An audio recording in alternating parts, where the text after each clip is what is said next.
Hi, welcome back to another episode of Life After Divorce. I am your host, Chris, and this is episode 21, and today I actually want to spin this around just a little bit and talk with my married friends.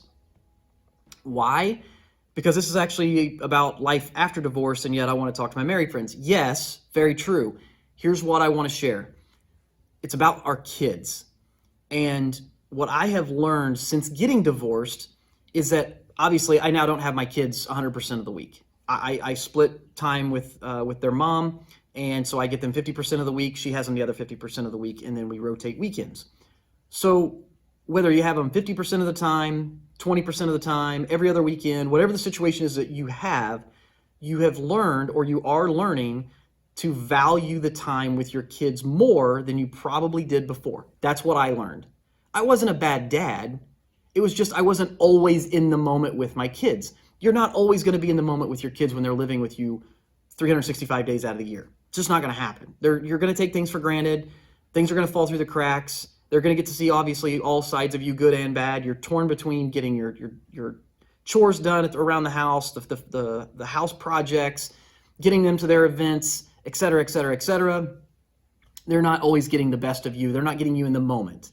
My kids didn't always get me in the moment either.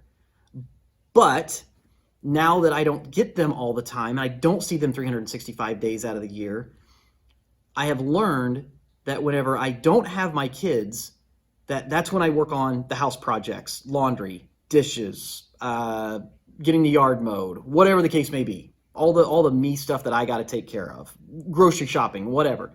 So that way when I do have the kids, they get my attention. I'm not sitting there constantly checking email. I'm not constantly pulled away because of other things that are taking precedent in the moment. I'm in the moment with them. I want to spend quality time with them. I'm not saying I'm spending thousands and thousands of dollars on them every time that we're together. What I'm saying is it can be as simple as going for a walk, playing a game, going for a hike, riding bikes together, playing catch in the backyard, whatever it is, outside of their normal activities that they're involved in with sports or Boy Scouts or Girl Scouts or tumbling or whatever it is, outside of those activities. I'm talking when it's just you and your kids or child, whatever the situation may be. They get me in the moment now. And I didn't think about it and I didn't realize it whenever we all live together 365 days out of the year. Hence why I'm bringing that up. Because I've been having a lot of conversations with some of my married friends, and it keeps popping up and it keeps weighing on me that I'm hearing from them, I don't get any me time. I don't have time away from my spouse and my children and anything else. I devote all of my life and energy and time and effort and everything else into them. And what's happening is they're not getting the best of you. They're not getting the best version of you. They're getting the leftover at the end of the workday. I'm exhausted. I'm tired. I've still got to go mow the yard. I've still got to get, house chores done. I'm still working on the project that hasn't been done in the last 3 months. Whatever the case may be, they're not getting enough you time, or they're not getting the best version of you, I guess is the best way to say it. So a couple of things that may help that. Again, I'm divorced, so take it with a grain of salt. But I never had anybody tell me these things in advance either. So here's what I'm saying.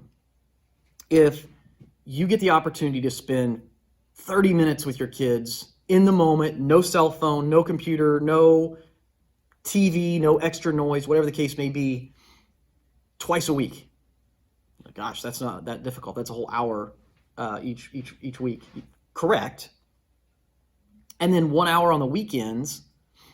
Yeah, that would be a whole 3 hours out of the entire week where they're getting your complete undivided attention, completely devoted to them to do whatever it is that they're wanting your interest for. Again, playing catch, going for a walk, riding bikes, whatever the case may be. Now, don't forget the spouse, because you and your spouse obviously are working on things. You need times for yourselves also away from the kids. That's a healthy thing.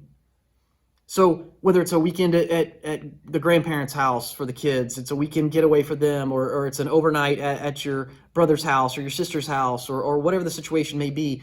I'm not saying this needs to happen every week, but have some time when you and your significant other obviously get to work and focus on you two, also separated from the kids, not just, hey, I'm going to go play golf with the guys every Saturday, or we've got bowling night, or it's Wednesday night at the bar, or it's Monday night football at the bar, whatever the case may be. It's not what I'm saying. I'm saying there needs to be some time where you and your significant other obviously get to go do things together away from the kids, but there also needs to be a little bit of time here and there, whether it's on a biweekly basis or twice a month, which I guess is biweekly depending on the month. But the point is, if you have some time away, it makes you want to be more engaged and more involved with them as well. So if there's some separation, you guys can join back in. And I'm not just talking about the 8 to 5 where I'm at work, kids are at school, we come back together at night because we're all exhausted.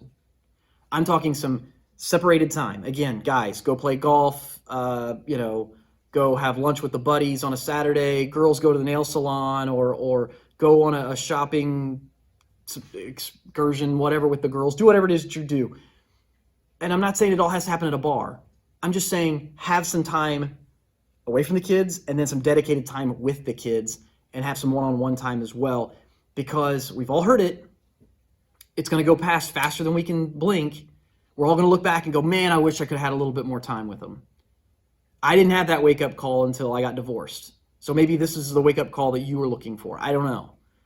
But get some time with the kids or your child individually, so where they get your complete undivided attention, unplugged from work, away from your weekly chores, duties, projects, whatever the case may be, just a little bit of time together, because those are the memories you're going to hold on to, but those are the memories they're going to look back and go, oh my gosh, do you remember when? So hope that helps you in your situation. And I know it has certainly with mine. Until next time, have yourself a blessed day and enjoy filled life. Take care.